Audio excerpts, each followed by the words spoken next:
দেখবা আমার মাওলার সাথে এই গভীর রাত্রি একটু প্রেম হয় কিনা।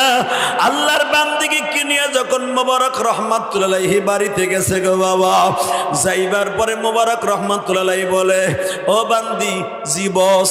ও কফিল, বলেন কি করতে হবে? ঘরটা ঝাড়ু দিতে কেমন পারস? এত সুন্দর করে ঘরটা মুছছে বাবা। এইটা দেখিয়া মোবারক রহমাতুল্লাহ আলাইহি পাগল হয়ে গেছে। বলতেছে, তোর চামড়াটা কালো কিন্তু তোর ভিতরটা ভালো। ও বাজার এদিকে তাকান, অনেক মা আছে চেহারাটা কালো, চামড়ার স্কিনটা কালো, আমার মার ওই কলিজাটা ভালো গো বাবা। মোবারক রহমাতুল্লাহ আলাইহি বলেন, তুমি যেইভাবে ঘরটা ঝাড়ু দিছো আমার তো অনেক সুন্দর লাগছে, এবার ঘরটা গোছাও তো দেখি।